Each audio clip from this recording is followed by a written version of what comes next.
अस्सलाम वालेकुम students. 10th class computer का हमारा आज का टॉपिक जो है वो है ऑपरेटर्स।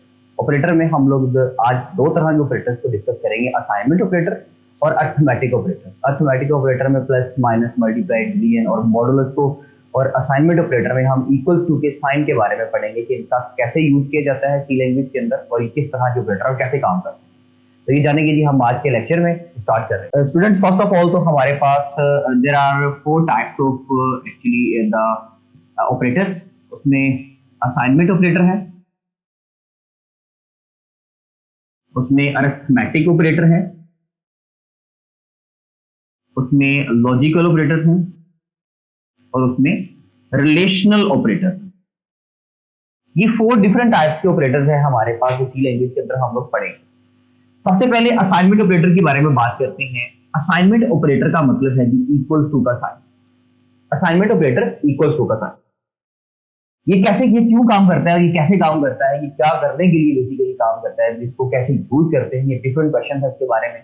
तो हमें लेकिन इसका सिंपल यूज पता है कि जब हम लोगों ने डिफरेंट वेरिएबल्स को डिक्लेयर करना होता है ना, एक वेरिएबल लिखा मैंने तो उसके सामने मुझे इक्वल्स टू का साइन लिखकर उसकी वैल्यू लिखनी पड़ेगी। तो बेसिकली असाइनमेंट के वर्ड से ही निकला है असाइन, ठीक है। असाइन से ही बेसिकली असाइनमेंट बना है ना। तो असाइन का मतलब क्या होता है, वैल्यू को किसी चीज को दे देना, असाइन कर देना उसको। आपने जनाब उसको असाइन कर दी वो वैल्यू, का मतलब ये होगा कि आपने उसको ये वैल्यू प्रोवाइड कर दी, दे दी इनपुट में, ठीक है जी। तो वेरिएबल इज इक्वल टू 5 का मतलब क्या है कि आपने ये 5 की वैल्यू जो है वो इस वेरिएबल को दे दी है। फॉर एग्जांपल हम इसमें कर लेते हैं, जैसे कि मैं सपोज यहां पे लिखता हूं int sum is equal to 5। तो आपने ये 5 जो वैल्यू है ये सम नाम के वेरिएबल को दे दी। एक तो बेसिकली वैल्यूज असाइन करने के लिए ये हम साइन को इस्तेमाल करते हैं, इक्वल्स टू के साइन को, जिसको हम असाइनमेंट ऑपरेटर बोलते हैं, ठीक है। इसके अलावा यही जो बेसिकली ऑपरेटर है ये स्वैपिंग के लिए काम आता है। किसके लिए काम आता है जी? ये आता है स्वैप करने के लिए वैल्यूज को।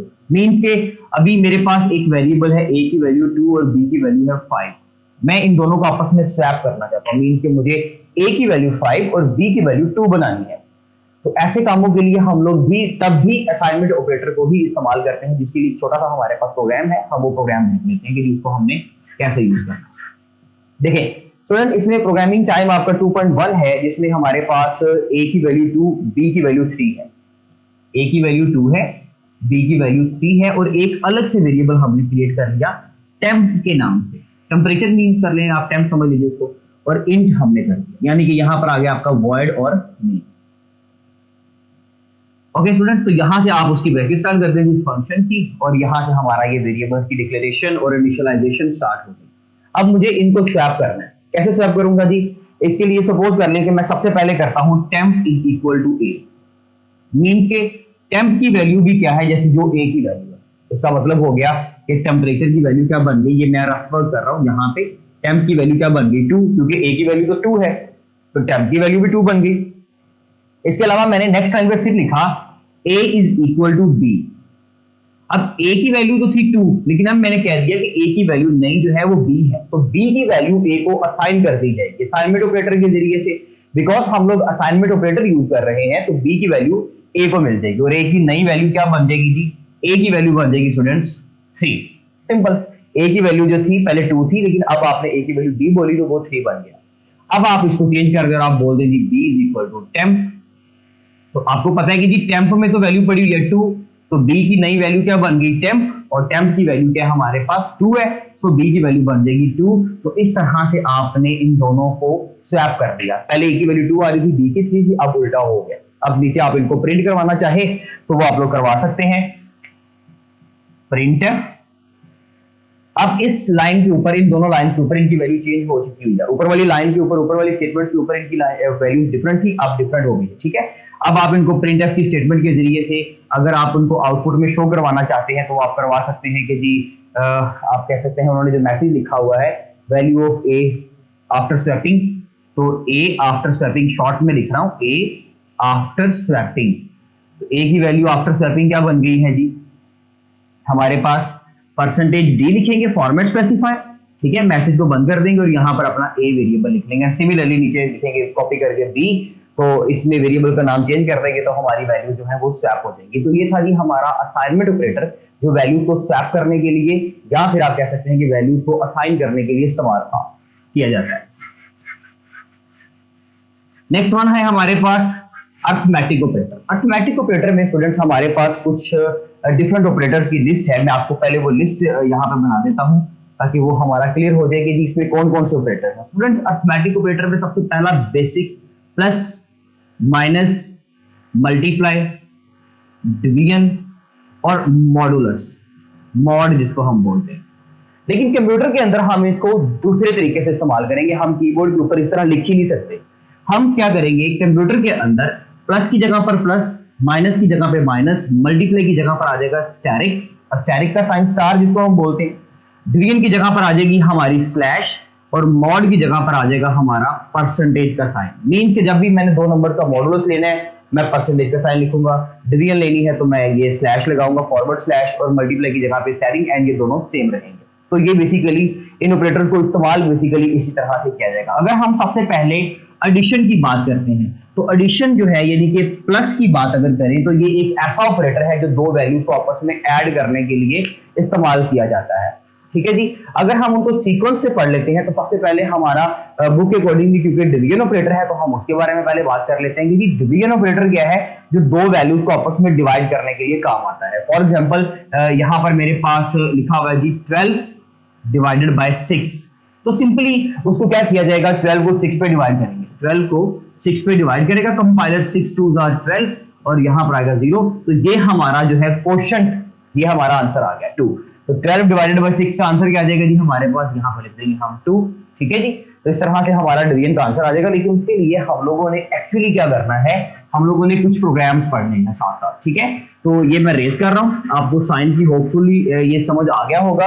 अब हम देख लेते हैं कि इसके लिए हमारे पास प्रोग्राम कौन कौन से हैं स्टूडेंट्स। तो उसके लिए हमारे पास है जी एक प्रोग्राम है जिसमें वो कहते हैं कि आप एक the price of a single chocolate, हमने वो फाइंड करनी है अगर हमें बॉक्स प्राइस मिल जाए, अगर हमें नंबर ऑफ चॉकलेट्स मिल जाए। सपोज कर लें कि हमारे पास एक प्रोग्राम है डिवीजन के लिए, मैं सबसे पहले डिवीजन ही कर रहा हूँ स्टूडेंट्स। तो इसमें है जी हमारे पास ये वाला साइन है, ठीक है, और इसमें वो कह रहा है कि जी आपने एक प्रोग्राम सोल्व करना है, ये आपका सेकंड प्रोग्राम होगा इस टॉपिक का, जिसमें वो कह रहा है कि अगर आपके पास एक बॉक्स है चॉकलेट का, उसके अंदर डिफरेंट चॉकलेट्स हैं, ठीक है, आपको बॉक्स की प्राइस भी बता देते हैं और आपको नंबर ऑफ चॉकलेट्स भी बता देते हैं, तो आप हमें एक सिंगल पीस ऑफ चॉकलेट का प्राइस जो है वो आपने बताना है। तो स्टूडेंट्स देखें, इसके लिए हमारे पास जो वेरिएबल्स हैं वो है जी फ्लोट टाइप में, मींस के पॉइंट में भी आंसर आ सकता है। तो इसलिए मैं सबसे पहले तो आप फाइल को शामिल इंक्लूड करेंगे, देन आप वॉइड मेन का फंक्शन लगाएंगे। सपोज कर ले मैंने यहाँ पे स्टूडेंट्स वॉइड मेन का फंक्शन लगा दिया और ये मैंने उसकी ब्रैकेट स्टार्ट कर दी। अब मेरे पास इसमें है जी फ्लोट टाइप का वेरिएबल है, कौन सा, बॉक्स प्राइस, इसके अलावा नंबर ऑफ चॉकलेट्स, तो नंबर ऑफ चॉकलेट्स आ जाएगी। मैं चॉकलेट का CH शॉर्ट में लिख रहा हूं स्टूडेंट, और उसके बाद नंबर ऑफ चॉकलेट्स के बाद हमारे पास क्या है, क्योंकि हमने जो फाइंड करना है वो है यूनिट प्राइस, किसी एक चॉकलेट की यूनिट प्राइस, तो हम यहां पे लिख देंगे जी यूनिट प्राइस, और ये मेरे वेरिएबल्स की लिस्ट जो है स्टूडेंट वो रेडी हो गई। अब हम लोगों ने क्या करना है, बॉक्स प्राइस अगर तो आप लोगों को क्योंकि इनिशियलाइज्ड वेरिएबल नहीं है तो ये भी स्कैनफ के जरिए से लेनी पड़ेगी, तो हम उसके लिए मैसेज लिखेंगे सबसे पहले प्रिंटफ एंटर बॉक्स प्राइस, कि भाई बॉक्स प्राइस एंटर करें। ये मैसेज यूजर को शो करवाएंगे स्टूडेंट, और वो स्कैनफ के जरिए से गेट कर लेंगे वैल्यू। स्कैनफ के जरिए से कैसे गेट करेंगे जी, फॉर्मेट आइडेंटिफायर आ जाएगा F जो फ्लोट टाइप का है, और यहां पर एंड का साइन और उस वैल्यू की, यानी कि एंटर बॉक्स प्राइस की जो हमारे पास वेरिएबल है वो है जी बॉक्स अंडरस्कोर प्राइस। इस तरह से हमने ये वेरिएबल गेट कर लिया। इसी तरह से हम फिर एक प्रिंटफ का फंक्शन लगाएंगे जिसमें अब हम पूछेंगे कि उसमें नंबर ऑफ चॉकलेट्स कितनी है। हम यहां पे लिखेंगे नंबर ऑफ चॉकलेट्स, कितनी चॉकलेट्स हैं भी उसके अंदर, तो उसको कहेंगे कि जी एंटर नंबर ऑफ चॉकलेट्स, यहां पे एंटर लिख लेते हैं, enter the number of chocolates. तो उसके लिए फिर स्कैनफ का फंक्शन लगाएंगे, फॉर्मेट आइडेंटिफायर आएगा स्टूडेंट्स F सॉरी, ठीक है, और एंड का साइन, हाँ जी, नंबर ऑफ चॉकलेट्स के लिए वेरिएबल क्या है जी, नम ऑफ CH शॉर्ट में मैंने लिखा था चॉकलेट। इन दो इनपुट्स के जरिए से हम वो यूजर से वैल्यू ले लेंगे और उसको हम उसके ऊपर लगा देंगे फॉर्मूला। फॉर्मूला कौन सा लगाएंगे? फॉर्मूला लगाएंगे डिवीजन का, क्योंकि एक्चुअली हम डिवीजन ऑपरेटर पढ़ रहे हैं तो हम उसी का यूज पढ़ेंगे। स्टूडेंट, अगर आपके पास बॉक्स प्राइस गिवन हो, आपके पास नंबर ऑफ चॉकलेट्स गिवन हो, तो यूनिट प्राइस करना बड़ा आसान है, उसको फाइंड करना। Unit price equal to box price and divided by, divide किससे करना है जी हमने, मैं ऊपर थोड़ा सा मजीद यहां से रेज कर देता हूं ताकि ये क्लियर हो जाए हमारी तरफ से। क्या है जी बॉक्स प्राइस क्या है, वो हमने एंटर कर दिया और उस बॉक्स प्राइस को हम डिवाइड कर देंगे नंबर ऑफ। तो स्टूडेंट्स, ये बेसिकली फॉर्मेट होगा डिवीजन को ऑपरेटर को इस्तेमाल करने का। यूनिट प्राइस में वैल्यू चली जाएगी और हम सिंपली क्या करेंगे, प्रिंटफ में शो करवा लेंगे जो भी मैसेज लिखना चाहते हैं, जैसे कि यूनिट प्राइस या सिंगल पीस ऑफ चॉकलेट की जो प्राइस है, the price of a single chocolate, ये मैसेज लिखेंगे विद फॉर्मेट आइडेंटिफायर एफ, और फिर हम उसको उसका वेरिएबल लिख लेंगे और उसका वेरिएबल कौन सा होगा हमारे पास, यूनिट प्राइस। हम इस वेरिएबल को यहां पर इस्तेमाल करेंगे, मींस के उसको प्रिंट करवा लेंगे जैसे हम ऑलरेडी प्रिंटफ के स्टेटमेंट में पढ़ चुके हैं। हमारा ये जो है सारा प्रोग्राम जो रन होगा और हमें उसकी आउटपुट मिल जाएगी। ठीक हो गया जी। इसके अलावा इसमें हमारे पास है जी नेक्स्ट वन मल्टीप्लिकेशन का ऑपरेटर है, जो कि जस्ट सिंपली मल्टीप्लाई करने के लिए काम आता है हमारे पास। ठीक है, मतलब हमने जो है डिवीजन ऑपरेटर कर लिया। नेक्स्ट वन है हमारे पास मल्टीप्लिकेशन का ऑपरेटर। मल्टीप्लिकेशन का ऑपरेटर बेसिकली क्या करता है जी, दो चीजों को मल्टीप्लाई करवाने के लिए काम आता है। मींस कि अगर हमने दो वेरिएबल्स हैं उनको आपस में मल्टीप्लाई करना है, हम वहां पे सिंपली स्टैटिक यूज करेंगे। उसके लिए उन्होंने एक सिंपल सा प्रोग्राम दिया है कि जी find the length of the rectangle, आप sorry area of the rectangle. तो students, area of rectangle find करने के लिए इस लेंथ को और इस लेंथ को मल्टीप्लाई करना होता है। सपोज कर ले वो इनिशियलाइज नहीं है, हमें वो स्कैनफ के जरिए से लेने पड़ गए हैं, तो वो स्कैनफ के जरिए से लेकर हम उसके अंदर फॉर्मूला कौन सा लगा देंगे, area equal to length static width. ये लेंथ और विड्थ की वैल्यू जो है स्टूडेंट्स, वो हम लोग स्कैनफ के फंक्शन के जरिए से, या आपका प्रोग्राम नंबर होगा जी नेक्स्ट जो है वो 3, थर्ड प्रोग्राम आपका होगा। लेंथ और विड्थ का हम लोगों को जी चाहिए वेरिएबल की वैल्यू, और वो कैसे ली जाएगी, डेफिनेटली वो स्कैनफ के फंक्शन के जरिए से ली जाएगी। स्कैनफ के फंक्शन में हमने यहाँ पे टॉप पे पहले लिख लिया इंट, एक वेरिएबल एरिया जिसमें वैल्यू स्टोर करवाएंगे, एक वेरिएबल लेंथ और एक वेरिएबल आ जाएगा हमारे पास विड्थ। इन तीन वेरिएबल्स को बनाने के बाद वॉइड मेन की ब्रैकेट के अंदर हम इन वेरिएबल्स को बनाने के बाद इसके लेंथ और विड्थ की वैल्यू जो है वो यूजर से लेंगे। साथ में अगर आपको मैसेज शो करवाना है तो वो बुक पे शो हो रहा है, आप वो मैसेज भी साथ शो करवा सकते हैं। अदरवाइज सिंपली आप स्कैनफ का फंक्शन लगा दें। स्कैनफ के फंक्शन में हम लोगों ने क्या लिखा जी, फॉर्मेट आइडेंटिफायर आ जाएगा डी, दोनों में फॉर्मेट आइडेंटिफायर आएगा डी। उसके बाद इसका जो है सपोज कर ले पहले आप लेंथ का ले रहे हो स्टूडेंट, तो आप लोगों ने ऊपर पहले मेंशन करना है जी यहाँ पे प्रिंटफ के जरिए से enter the length of the rectangle. इसमें लिखेंगे enter the width of the rectangle, तो विड्थ वाला वेरिएबल ले लेंगे। यहां पर हम लोग क्या ले लेंगे जी, विड्थ वाला वेरिएबल। और उसके बाद इन दोनों के ऊपर यानी कि इस लेंथ की वैल्यू भी मिल जाएगी और विड्थ की भी, उनके ऊपर स्टूडेंट फॉर्मूला लगाएंगे, एरिया के अंदर आंसर चला जाएगा एंड वो आंसर हम लोग क्या करेंगे जी, प्रिंट करेंगे। Printf area of rectangle is format identifier, उसके लिए भी हमारे पास डी है एरिया के लिए क्योंकि इंट यूज किया हुआ है।